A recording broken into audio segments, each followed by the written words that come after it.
তাহাজ্জুদের নামাজে সেজদায় গিয়ে একটি দোয়া 10 বার পড়ুন, আপনার মনের সকল আশা আল্লাহ তাআলা পূরণ করে দিবেন। তাহাজ্জুদের নামাজটা হচ্ছে এমন নামাজ, এই সময় সকল মাখলুকাত ঘুমিয়ে থাকে, পাখিগুলো ঘুমিয়ে থাকে, গাছপালা ঘুমিয়ে থাকে, কিন্তু আল্লাহ পাক রব্বুল আলামিন সব সময় কিন্তু তার বান্দাদের দিকে খেয়াল রাখেন, কখন কে আল্লাহকে ডাক দেন।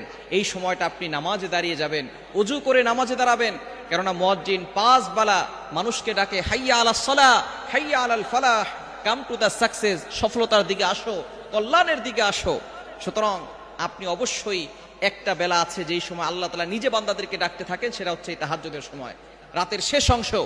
আপনি ফজরের নামাজ যখন পড়বেন, আজান যখন দিবে তার আধা ঘন্টা আগে ঘুম থেকে উঠে যাবেন, তখন আপনি ওযু করে 2 রাকাত সালাত, 4 রাকাত, 6 রাকাত, 8 রাকাত যা পারেন পড়ে তখন আপনি আল্লাহর কাছে দোয়া করবেন। তাহাজ্জুদের নামাজে আপনি নফল নামাজে কোরআনের আয়াত পড়া যায়, আয়াতটি হচ্ছে কোরআনের একটি আয়াত, এই আয়াতটা আপনি পড়বেন 10 বার সিজদায় গিয়ে। এটা আপনি ফরজ নামাজে পড়তে পারবেন না, ফরজ নামাজে কোরআন শরীফের কোনো আয়াত তেলাওয়াত করা জায়েজ নাই।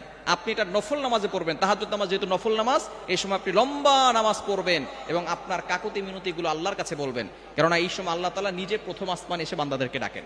বুখারী শরীফের হাদিস, আল্লাহ পাক রব্বুল আলামিন নিজে প্রথম আসমানে এসে বান্দাদেরকে ডাকতে থাকেন, ও আমার বান্দারা কার কি লাগবে আমি আল্লাহর কাছে চাও। বিপদে পড়ে গেছো বান্দা, অভাবে পড়ে গেছো, আমি আল্লাহর কাছে বলো অভাব দূর করে দেব। বিপদে পড়ে গেছো, আমি আল্লাহর কাছে বলো সাহায্যের ব্যবস্থা করব। টাকা পয়সার অভাব, আমি আল্লাহর কাছে বলো টাকা পয়সার ব্যবস্থা করে দিব। সুতরাং আমরা টাকা পয়সা লাগলে এমপির কাছে যাই, মন্ত্রীর কাছে যাই, মিনিস্টারের কাছে যাই, আপনি আল্লাহর কাছে চান, অবশ্যই আল্লাহ তাআলা আপনাকে দেওয়ার জন্য প্রস্তুত, কিন্তু আমরা চাওয়ার মতো চাইতে পারি না।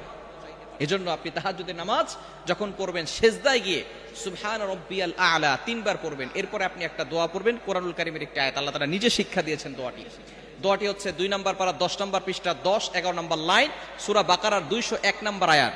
রব্বানা আতিনা ফিদ দুনিয়া হাসানাতাও ওয়া ফিল আখিরাতি হাসানা ওয়া কিনা আযাবান নার। এই দোয়াটা 10 বার করে আপনি আল্লাহর কাছে বাংলায় দোয়া করতে পারেন। এই দোয়ার ভিতরে আল্লাহ তাআলা দুনিয়া ও আখিরাতের কল্যাণের কথা জানিয়ে দিয়েছেন। এজন্য যারা হজে যায় তখন কিন্তু হজরে আসওয়াদের কাছে যাওয়ার সময় তারা এই দোয়াটা পড়ে, রব্বানা আতিনা ফিদ দুনিয়া হাসানাতাও ওয়া ফিল আখিরাতি হাসানা ওয়া কিনা আযাবান নার। আয় আল্লাহ, আমাকে দুনিয়া এবং আখিরাত উভয় জগতের কল্যাণ দান করেন। সুতরাং আপনি এই দোয়াটা 10 বার পরে আল্লাহর কাছে চাইবেন।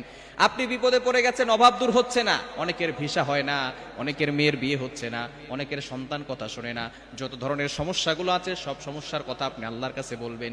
এই সময় যদি আপনি আল্লাহর কাছে দোয়া করেন, আল্লাহ তাআলা আপনার সকল দোয়াগুলো কবুল করবেন এবং মনের যত আশা আছে সকল আশাগুলো আল্লাহ তাআলা কবুল করে নেবেন। সুতরাং তাহাজ্জুদের নামাজে সিজদায় গিয়ে আপনি সূরা বাকারার 201 নম্বর আয়াত 2 নম্বর পারা 10 নম্বর পৃষ্ঠা 10 নম্বর লাইনে রয়েছে, রব্বানা আতিনা ফিদ দুনিয়া হাসানা ওয়া ফিল আখিরাতি হাসানাতাও ওয়া কিনা আযাবান নার। এটা পড়ে আপনি আল্লাহর কাছে দোয়া করবেন।